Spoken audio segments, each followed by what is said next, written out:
The Apollo University, University of Leicester. 35 lakhs fees for 3-year BTech CSE UK.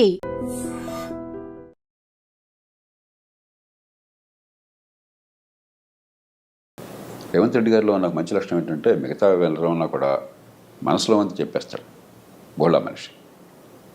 ఇది చెప్పింది వాస్తవమే. పార్టీలకు అతీతంగా మీరు ఏ పార్టీనైనా మీరు కూర్చోండి, ఎమ్మెల్యేలు కానీ, ఎంపీలు కానీ, మంత్రులు కానీ, ముఖ్యమంత్రులు కానీ, పార్టీలు మర్చిపోండి. ప్రైవేట్ కానీ పబ్లిక్ అందరూ చెప్పలేకపోవచ్చు, కానీ అందరి మనసుల్లో ఏ వేదన ఉన్నది. అరే ఇంత డబ్బులు వసూలు చేస్తున్నాం, పన్నుల డబ్బులు, ఈ ప్రజలకి ఇన్ని మాటలు చెప్పి ఓట్లు తీసుకుంటున్నాము, ఇన్ని హామీలు ఇస్తున్నాము, మరి ఈ ప్రజల జీవితాన్ని బాగు చేయడం కోసం పని కావాలని చెప్పంటే ప్రతిదానికి అడ్డంకులు వస్తున్నాయి అన్న భావన అది లేనటువంటి మంత్రి కానీ, ఎమ్మెల్యే కానీ, ఎంపీ కానీ భారతదేశంలో లేరు. అయినా కూడా వ్యవస్థ నడుస్తుందంటే కొంతమంది సామర్థ్యం వల్ల, చిత్తశుద్ధి వల్ల, దేశభక్తి వల్ల నడుస్తుంది. కానీ కొంతమంది ఎంత భారం మోస్తారు, ఎన్ని పనులు చేయగలుగుతారు? కాబట్టి ఖచ్చితంగా అధికార యంత్రాంగం ముఖ్యంగా ఎంత పై స్థాయిలో ఉంటే అంత బాధ్యత మేమే ఎక్కువ. నాయకత్వాన్ని ఇచ్చే బాధ్యత మీద, ప్రమాణాలను నెరవేర్పే బాధ్యత మీద, మిగతా వాళ్ళని జవాబుదారీగా చేయాల్సిన బాధ్యత మీద. అందులో మన దేశంలో అధికార యంత్రాంగానికి ఉన్నంత గౌరవం, ఇంత రక్షణ ప్రపంచంలో ఎక్కడా లేదు. రాజ్యాంగంలోనే పెట్టాం. ఒకసారి ఉద్యోగం వచ్చాక ఆ జీవితం పొడుగుతా మీకు మీరేం పని చేయకపోయినా కూడా ప్రమోషన్లు గ్యారంటీ, టైం బౌండ్గా, పదోన్నతులు గ్యారంటీ, పదవులు గ్యారంటీ. అలాగే ఉద్యోగం నుంచి తీసిన దాఖలా దాదాపుగా ఉండవు. మీరు ఎంత అసమర్థులైనా, ఎన్నో సందర్భాలు అవినీతి ఉన్నా కూడా ఏం జరగదు పెద్దగా. ఊరికే 2 నెలలు ఎవరన్నా ఉంటే 2 రోజుల కోసం మాట్లాడతారు, అంతే, ఇంకేం జరగదు.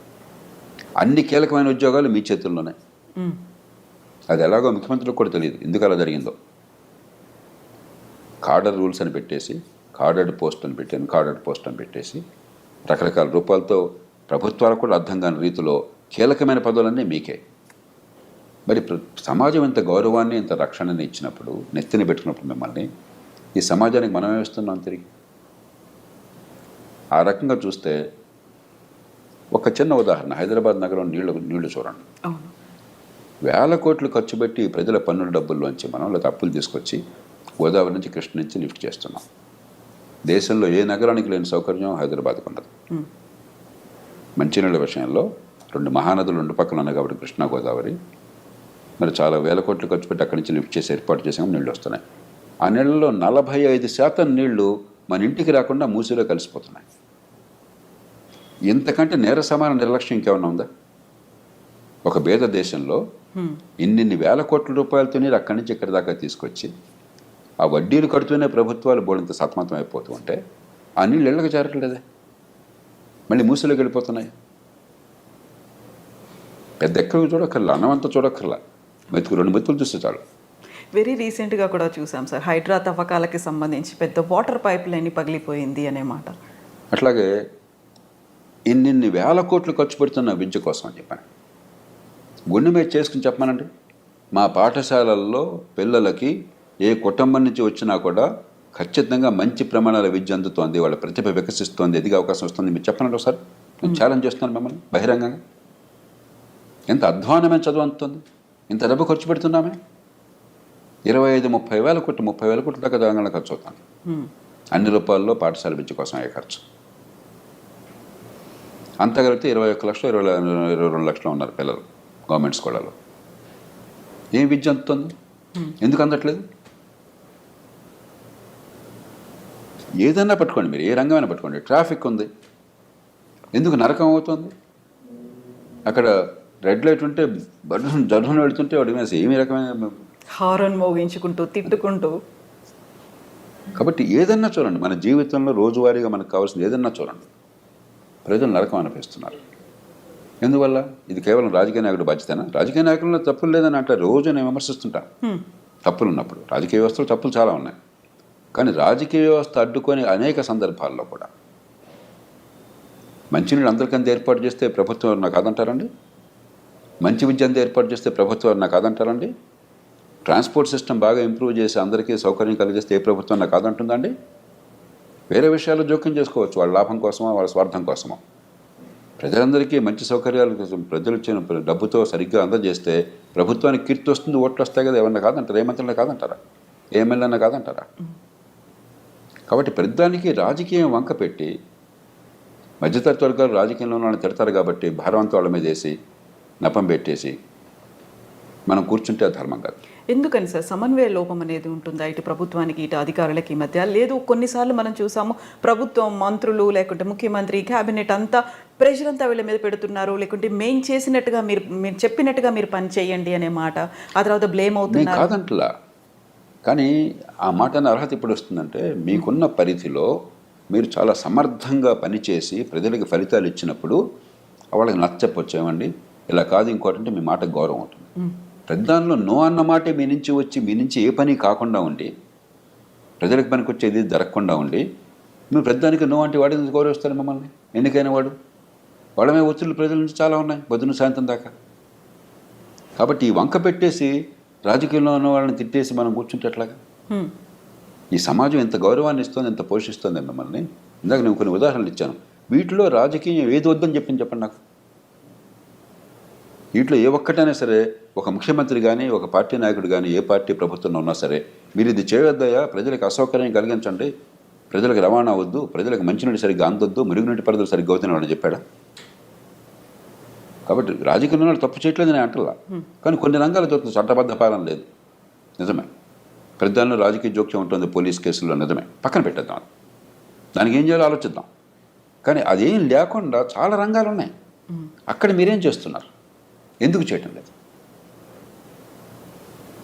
అంచేత ఎవరినో బాధ్యులుగా చేస్తే లాభం లేదు. దీనికి మనందరం బయట ఉన్న వాళ్ళం కూడా సమిష్టిగా బాధ్యత తీసుకోవాలి. రాజకీయంలో ఉన్న వాళ్ళు సహజంగా ఎన్నికైన వాళ్ళు బాధ్యత మనం పెట్టాం కాబట్టి వాళ్ళ బాధ్యత తీసుకోవాలి, దాని అనుమానం లేదు. కానీ పాలనా యంత్రాంగం, న్యాయ వ్యవస్థ, పత్రికా ప్రపంచం, మరి ప్రభుత్వాలు బయట ఉన్నటువంటి కాస్త కూస్తో పలుకుబడి ఉంటే మనందరం నాది కూడా నేను కూడా బాధ్యత తీసుకుంటున్నాను, నా తప్పకూడదని నేను అనుకుంటున్నాను. అంతేకాకుండా ప్రతివాడిని వాడిని చూపెట్టేసి వాడు తప్పు చెప్పేసి ఇది తప్ప. ముఖ్యమంత్రి గారు ఆవేదన నిజమైనది, దేశమంతా ఉన్నది, సహేతుకమైనది. ఖచ్చితంగా పాలనా యంత్రాంగంలో మౌలికమైన ప్రక్షాళన కావాలి, మౌలికమైన మార్పు కావాలి. ఈ పద్ధతి కొనసాగిస్తే ఇప్పుడు కొన్ని సినిమాల్లో చూస్తే, ఈ మధ్య ఒక సినిమా నేను మా శ్రీమతి చూస్తూ నేను ఒక 2 నిమిషాలు చూస్తే నాకు వాంతి వచ్చినట్టు. ఏ సినిమా చూసారు సార్ మీరు? వాడు అధికారిని వేశారట ఎన్నికల కోసం అని చెప్పని, వాడొచ్చి బస్తమే సవాలని చెప్పని, నువ్వెవడవయా ముఖ్యమంత్రివి, లేకపోతే నువ్వెవడవయా మంత్రివి, నేను 35 ఏళ్ళు ఉంటాను, నేను అంత తెలుస్తాను అంటాడు. అది నిజంగా జనం తప్పట్టు పడతారు గొప్ప అనుకుని. ఇదే ప్రజాస్వామ్యం, ఇదే అధికారుల అహంకారం, ఇదే రాజ్యాంగం. మనం ఒక చాలా విచిత్ర వాతావరణాన్ని సృష్టిస్తున్నాం ఈ దేశం. నాకు ఇది వాంతి వచ్చింది అది చూస్తే. దీనిలో అసలు ప్రజాస్వామ్య స్పృహ ఏంటి, రాజ్యాంగ స్పృహ ఏంటి, మంచి పరిపాలన గురించి అవగాహన ఏంటి, ఇదే మన ప్రజలకు చెప్తున్నది. ఎంత అజ్ఞానాన్ని మనం పెంచుతున్నాం ఈ దేశంలో. అలాగే ఈ పదవుల కోసం పడితే వెంపర్లట 15 లక్షల మంది పోటీ పడ్డం ఐఏఎస్ కోసం అని చెప్పని, జీవితం అంతా త్యాగం చేయడం, ఒక 5 ఏళ్ళు 10 ఏళ్ళు. అంత ఈజీ కాదు ఐఏఎస్ ఐపీఎస్ ఆఫీసర్లు అవడము అనేది ఉంటుంది కదా సార్, చాలా కష్టపడితే వచ్చారు. ఇంత కష్టపడి వచ్చిన తర్వాత మీరు ఉద్ధరించింది ఏంటట? కరెక్టే, ఉద్ధరించింది ఏంటట? ఎందుకని జరగట్లేదు ఫలితాలు? నేను కోపంతో చెప్పట్లా, ద్వేషంతో చెప్పట్లా. నేను ఆ పదవుల్లో ఉన్నవాడిని, నేను నిస్పృహతో బయటకు వచ్చినవాడిని కాదు, నిరాశతో పనికి రాకుండా బయటకు వచ్చినవాడిని కాదు, ఫెయిల్ అయిన వాడిని కాదు. నన్ను ఎవరు భారతదేశంలో ఒక అధికారిగా ఫెయిల్ అయిన ఎవరో ఏ మనిషిని అనుకోవట్లా. నన్ను బాగా తిట్టేవాళ్ళు కూడా ఆ మాట ఇప్పుడు అనలా, ఇంతవరకు సాధ్యం కాదు. అది ఒక ఆవేదనతో చెప్తున్నాను. ఇంత అవకాశాన్ని సమాజం మీకు ఇచ్చి నెత్తిన పెట్టుకుంటే మీ వల్ల ఏం జరుగుతుంది ప్రజలు? ఇది పోగా అహంకారం చాలామందికి. ప్రజల గురించి పట్టించుకునేది లేదు, వాళ్ళ బాధల గురించి పట్టించుకునేది లేదు. మరి కొంతమంది ఏదో సెలబ్రిటీలు అని చెప్పి అనుకుని సోషల్ మీడియా అట వెనకాల ఏదో కెమెరాలతో తిరుగుతుంటారట. ప్రభుత్వాలకు సిగ్గుంటే డిస్మిస్ చేయాలి వాళ్ళని. మనం బ్రిటిష్ పరిపాలన యంత్రాంగాన్ని అనుకరించాం. ఎనానిమిటీ దానిలో ముఖ్యమైనది, మెరిటాక్రసీ, మీ ప్రతిభ వల్ల రావటం, పొలిటికల్ న్యూట్రాలిటీ, పక్షపాత రాజకీయాలు లేకుండా ఉండటం, ఎనానిమిటీ, పబ్లిక్ సర్వీస్, ఇవి మౌలికమైన లక్ష్యాలు. అవన్నీ మర్చిపోయి మీరేదో స్టార్లాగా బిహేవ్ చేయటం నాకు అర్థం కాదు. ఎంత విచిత్రంగా ఉంది అసలు, ప్రవర్తన అంత వెకిలిగా ఉంది. దాన్ని ఎలా సహిస్తున్నారు ఈ రాజకీయంలో ఉన్నవాళ్ళు? దానికి ముఖ్యమంత్రి గారిని కూడా బాధ్యతలు చేస్తున్నాను. మీరేం చేస్తున్నారు మరి? మీ ఆధీనంలో పరిపాలన యంత్రాంగం అంటే వాళ్ళలో క్రమశిక్షణ పెట్టి కొన్ని ఏ రకంగా చేస్తే మేము గౌరవిస్తాం, ఏ రకంగా చేస్తే మేము ఊరుకోమని చెప్పిన సంకేతాన్ని ఇచ్చే బాధ్యత మీకు కూడా ఉంది. సో ఈ మధ్యన ఒక ఇన్సిడెంట్ చూసాము. తెలంగాణ రాష్ట్రంలో ఒక మంత్రి కలెక్టర్ మీద అసహనం వ్యక్తం చేశారు, పబ్లిక్గా వాళ్ళని విమర్శించారు అనే వాదన వినిపించింది. ఆ తర్వాత కలెక్టర్ అక్కడి నుంచి తప్పుకున్నారు, పోస్టులు పెడుతున్నారు అనేది, సో కొటేషన్స్ రూపంలో, మోటివేషనల్ కోట్స్ రూపంలో వస్తున్నాయి అనేది. ఇన్ఫ్లుయెన్స్ ఎవరిని చేస్తున్నారు సార్? నాకు ఈ సంఘటన తెలియదు కాబట్టి దాని గురించి పూర్వాపరాలు తెలియకుండా మాట్లాడాను. మనకేమిటంటే 2 విషయాలు మనకు చాలా స్పష్టత ఉండాలి. ప్రజాస్వామ్య సమాజంలో తుది బాధ్యత వహించేది ఎన్నికైన ప్రభుత్వము, ఎన్నికైన ప్రతినిధులు. కాబట్టి తుది నిర్ణయం తీసుకునే అధికారం రాజ్యాంగం పరిధి లోపల ఎన్నికైన ప్రభుత్వానికి. మనం ఏంటనుకుంటున్నామంటే అధికార యంత్రాంగానికే పాత్ర ఉంటుంది, వీళ్ళంతా ఊరికే వచ్చారు, వీళ్ళు వస్తారు రేపు పోతారు, 35 ఏళ్ళు మేము ఉంటాం, వాడు వచ్చి రేపు ఓడిపోతాడు. చాలా సినిమాలో డైలాగ్ కూడా, నేను ఐఏఎస్ పరీక్షలకు వచ్చాను, కావాలంటే పొద్దున్న ఎమ్మెల్యే, ఎంపీ, మంత్రిని కాగా నువ్వు అవుతావా? ఏదో గొప్ప విషయం లాగా. అంటే ఇక్కడ ప్రజాప్రతినిధులకు పెద్దగా చదువు ఉండట్లేదు, క్వాలిఫికేషన్ అనేది ఈ లేదు. ఆలోచనే మూర్ఖమైనది, అప్రజాస్వామికమైనది, అవాస్తవమైనది. ఒకరోజు పరీక్ష రాసిన మాత్రం చేత గొప్పవాడు కాలేడు ఎవడొకడు. ఆ రోజు నువ్వు చదువుకున్నవి వచ్చి ఉండొచ్చు, నువ్వు బాగా బట్టి ఉండొచ్చు, లేకపోతే ఎగ్జామినర్ ఆ రోజు సంతోషంగా ఉండొచ్చు, అదృష్టం కలిసి రావచ్చు ఉండొచ్చు.